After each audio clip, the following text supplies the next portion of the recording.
গতকাল বিএনপির তারেক রহমানের প্রোগ্রাম শেষে ৩০০ ফিট এক ময়লার স্তূপে পরিণত হয়। লাল সবুজের পতাকা মাটির মধ্যে পড়ে থাকে, আর হাজার লক্ষ মানুষের পায়ের ধুলোয় লাল সবুজের পতাকা যেন সাদা হয়ে যায়। ততক্ষণে তারেক রহমান তার মাকে দেখার জন্য হসপিটালে। সন্তান হিসাবে আমার মন আমার মায়ের বিছানার পাশে পড়ে আছে সেই হাসপাতালের ঘরে। এদিকে বিএনপির নেতারা আনন্দে উল্লাসে মেতে উঠে। ভাই নেতা আইছে, গরিব মানুষের লোক 50 কোটি ফ্যামিলি কার্ড দিবে। সেই কার্ডের মাধ্যমে প্রতি মাসে 2000 থেকে 3000 টাকা পাবে। যখন জনাব তারেক রহমানের বিরুদ্ধে একের পর এক অভিযোগ তুলতে নিল, তৎক্ষণাৎ বিএনপির পক্ষ থেকে ৩০০ ফিটের পুরো রাস্তাটি ঝাড়ু দিয়ে তারা নিজেরাই পরিষ্কার করে দেয়। অন্যদিকে তারেক রহমানের গতকালকের কার্যক্রমগুলো যদি একটু লক্ষ্য করেন, তাহলে আপনাদের মাঝে ফুটে আসবে এক নতুন বাংলাদেশের সূচনা। তারেক রহমান দীর্ঘ 18 বছর পর বাংলাদেশে আসেন। এসেই তার পায়ের জুতোটি নিজ হাতে খুলে তিনি বাংলাদেশের মাটিতে পা রাখেন, যেন দেশের প্রতি এক অন্যরকম ভালোবাসা। এরপর ৩০০ ফিটের উদ্দেশ্যে তার বুলেট প্রুফ গাড়িতে তিনি যাননি, তিনি নেতা কর্মীদের সাথে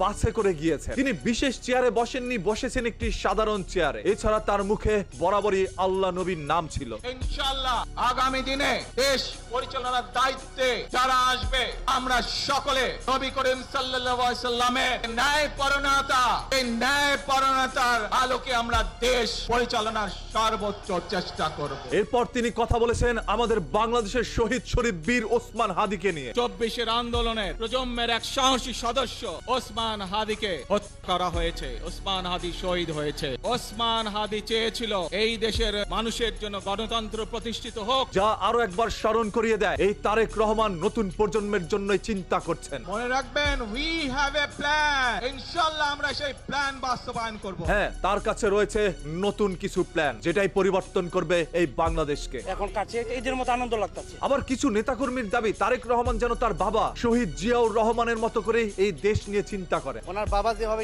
দেশ চালাইছে, উনিও যেন ঠিক সেইভাবে দেশটা চালায়। তবে সেই দলের ধানের যতগুলো চিটা রয়েছে তাদেরকে ঝেড়ে ফেলে শুধু চালগুলোকে নিয়ে এগিয়ে যেতে হবে, না হলে বিএনপির বদনাম ক্ষণে ক্ষণে। জয় বাংলা, জয় তারেক রহমান জিন্দাবাদ, তারেক রহমান জিন্দাবাদ। তারেক রহমানের আগমনে জামায়াতে ইসলাম বলছে, চুল দাড়ি সাদা দেখে ভুল বুঝবা না, তোমাদের চাইতে আমরা কম যুবক না। প্রতিটি যুবকের হাতকে দেশ গড়ার কারিগরের হাতে পরিণত করতে চাই। হ্যাঁ, কোন দিক দিয়ে জামায়াত ইসলামও পিছিয়ে নয়। এবারের বাংলাদেশের নির্বাচনী হতে যাচ্ছে একটি মজবুত লড়াই, যেখানে দুইটি দলকে মানুষ এখন পছন্দ করা শুরু করেছে। আরে বেটা, তোর যদি সাহস থাকে সে বাংলাদেশের ফিরায়, আমরা একটু দেখি। সবার মনে একটি প্রশ্ন, তারেক রহমানকে দেখার জন্য কত মানুষ ওইখানে হাজির হয়েছিল? আনুমানিক ধরেন 50 কোটি। যেখানে বাংলাদেশের ভোটার সংখ্যা মাত্র 12,76,183 জন, আর সেখানে বিএনপির এই কর্মী বললেন 14 থেকে 15 কোটি ভোট পাবে আশা করি ইনশাআল্লাহ। 14-15 কোটি ভোট পেতে যাচ্ছে বিএনপি।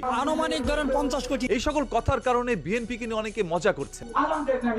যদিও এতদিন বিএনপি সবার নজরে ছিল একরকম, তারেক রহমানের উপস্থিতিতে সেই নজর যেন পাল্টে যাচ্ছে। বাংলাদেশের এই আনন্দ উৎসব দেখে আপনারা কেউই ওসমান হাদিকে ভুলে যায়। ওসমান হাদি জীবন দিয়েছিল আপনার আমার এই বাংলাদেশের জন্য।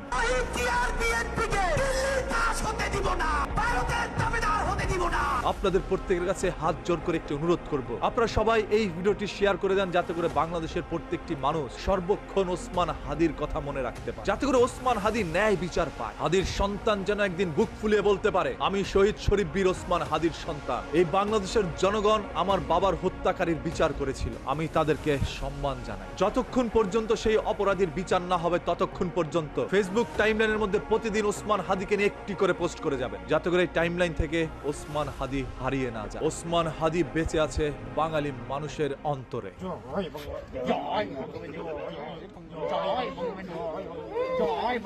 হাসিনের আইনে দিতে চুমো দিয়ে শেখ হাসিনা